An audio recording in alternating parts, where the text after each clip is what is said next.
You ever have that feeling when you're out in the woods, away from civilization, and you just know something isn't right? Like you're not really alone, but you can't put your finger on it?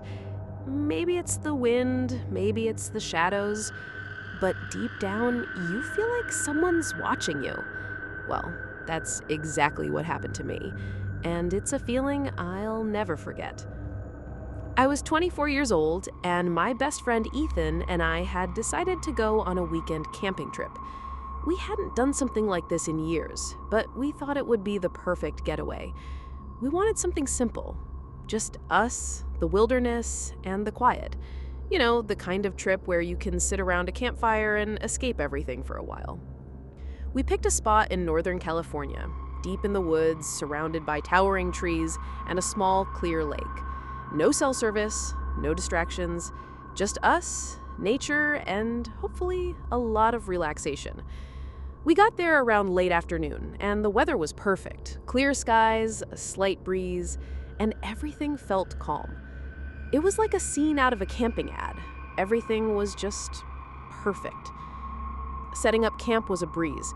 We unloaded our gear, set up the tent, got the campfire going, and started talking about old times. We had a few beers, laughed about dumb things we did when we were kids, and just soaked in the peaceful vibe of the place. But if I'm being honest, there was a weird sense of unease that started creeping in. Something in the air that I couldn't quite shake. It was like the forest itself was watching us. But I didn't say anything. I didn't want to sound paranoid. By the time the sun started to set, the campsite felt different. The woods were no longer comforting.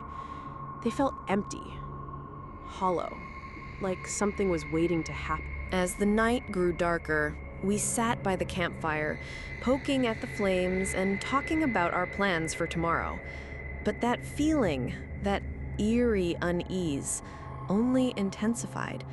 I kept catching myself looking over my shoulder, thinking I saw something out of the corner of my eye, but every time I turned, there was nothing. And then I heard it. At first, it was faint, like a rustling in the bushes. It could have been an animal, I told myself, maybe a deer or a raccoon, but the sound was different, too deliberate, too rhythmic. It was almost like someone was walking through the brush, but carefully, as if trying not to be noticed. I froze. "Ethan," I whispered, trying not to sound too freaked out, but I know he could tell something was wrong. He didn't even look at me, just glanced over his shoulder at the tree line. His expression said it all. He heard it too. I wanted to laugh it off, say it was nothing, but something told me it wasn't. It was like the forest had come alive, like something was waiting for the right moment to reveal itself. I could feel the weight of the silence pressing down on me, making it harder to breathe. "Let's go check it out," Ethan said, his voice low but shaky. I didn't want to go, but I nodded, knowing it wasn't something we could ignore. We grabbed the flashlight and walked cautiously toward the tree line, our footsteps muffled by the thick carpet of pine needles and dirt beneath our feet. The further we walked, the more the feeling intensified. I couldn't help but feel like we were being watched. When we reached the spot where we thought we heard the sound, we found nothing, just empty space. The bushes were still and silent, but there was a coldness to the air, like it had been disturbed. I scanned the area, trying to reassure myself that it was nothing, that we were just paranoid. That's when we heard it again, a snap of a twig. Only this time, it was much closer. I spun around, the hairs on the back of my neck standing up. I saw nothing, no movement, no shape, just the dark expanse of trees stretching into the night. I pointed the flashlight in that direction, but the beam barely cut through the darkness. The trees were so thick, the shadows so deep, it was like they were hiding something watching us from just beyond the light's reach. And that's when I felt it. a presence. "Ethan, let's go back to the camp," I said, my voice trembling, but Ethan didn't respond. He just stood there, staring into the woods, like he was waiting for something to appear. I grabbed his arm and pulled him back toward the fire, my heart pounding in my chest. We sat there for a while in silence, both of us pretending nothing was wrong, but we knew. We both felt it. Whatever was out there was still out there, watching, waiting. By the time we got back to the fire, the tension was unbearable. I tried to ignore it, tried to focus on the warmth of the flames, but my eyes kept darting to the trees. Every crack of a branch, every rustling leaf made me jump. It wasn't normal. It wasn't natural. Ethan went to grab more firewood, and I stayed behind, trying to shake off the sense of impending dread. But as soon as he walked into the darkness, the footsteps started again. Crisp, slow steps, barely audible, but unmistakable. My stomach churned. This time I knew it wasn't an animal. It wasn't the wind. Someone was out there. I grabbed the flashlight, my hands shaking. As I scanned the trees, I swore I saw something move. A shadow, tall and thin, just beyond the firelight. Barely visible, but enough to make my blood run cold. "Ethan!" I yelled, my voice cracking. But there was no response. I stood up, clutching the flashlight like it was a weapon, my heart racing. I could feel my legs shaking, but I forced myself to move. The footsteps were louder now, circling the camp. It was like they were closing in. I turned the flashlight towards the sound, but the beam cut through the darkness to nothing. I couldn't see anyone, couldn't see anything, just the trees swaying in the wind. Suddenly, there was a low whisper, almost drowned out by the wind, like, "I see you." The voice was so faint, so wrong, like it was coming from all directions at once. I froze.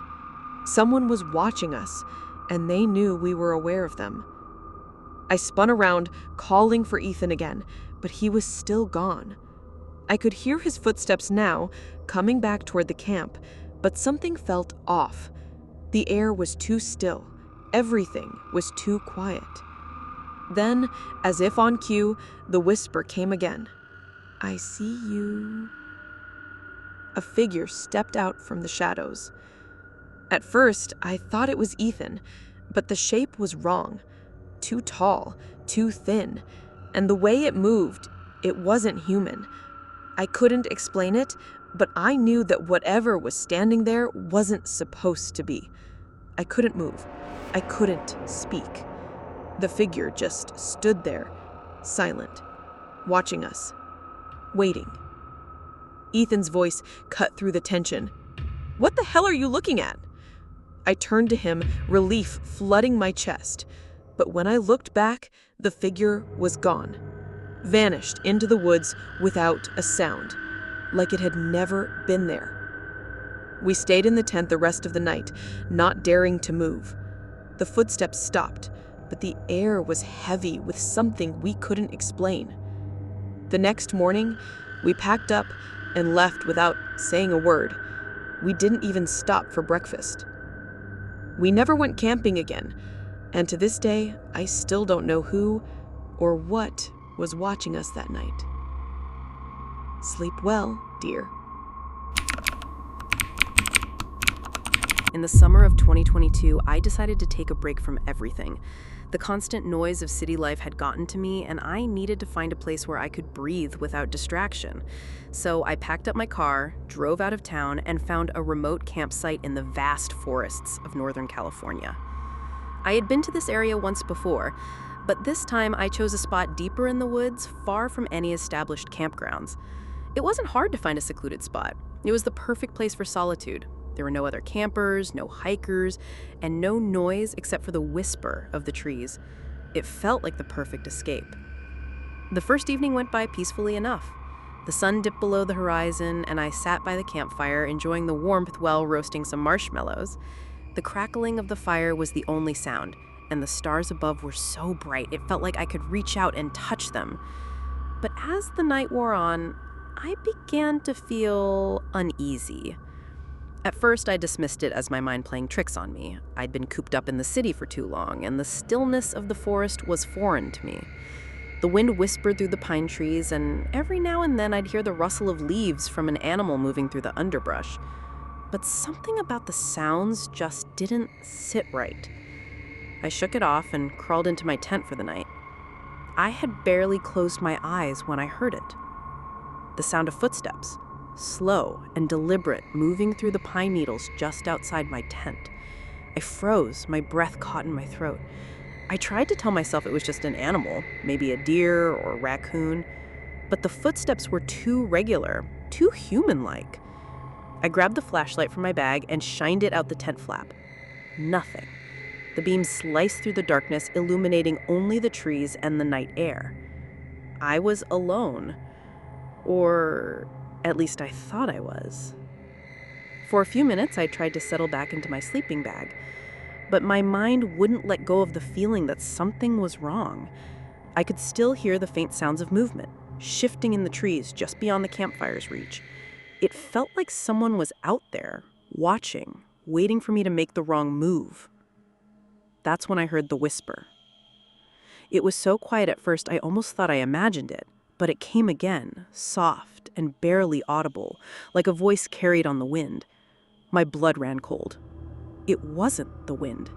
Someone or something was speaking in the forest around me. I couldn't make out the words, but it was enough to make me panic. My heart began to race. I grabbed the phone from my bag to check the time, but there was no signal. The campsite was too far off the grid for any kind of service. I could feel the tension in the air, thickening like fog around me. The whispering continued, getting louder now as if someone was walking around my tent. I sat up, my mind spinning. Who could it be? There was no one around for miles. My flashlight was still by my side, but I didn't dare open the flap again. I didn't know what was out there, but I knew I didn't want to find out. Minutes passed, though it felt like hours. The only sounds were the rustling of leaves and the occasional snap of a twig underfoot. I tried to stay as still as possible, but the silence between the whispers was suffocating. That's when I heard something else. A thud, followed by a deep, heavy breath just outside the tent. My chest tightened and my pulse quickened. The noise was unmistakable. Someone was breathing right outside, close, too close. I grabbed the knife that I had brought with me, clutching it in my trembling hands. I don't know how long I lay there, too afraid to move, but the noises stopped. The whispering and footsteps faded, leaving only the sounds of the night. But something still felt wrong. My instinct screamed at me to get out of the tent, to leave, but I didn't dare, not yet.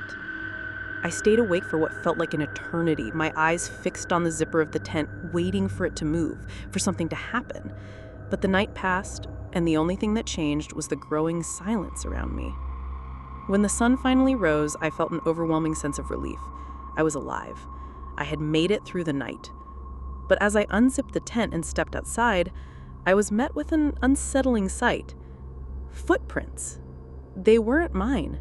They were deep in the dirt, leading from the trees right up to my tent, and they were fresh. I could see the outline of each footstep clearly in the morning light.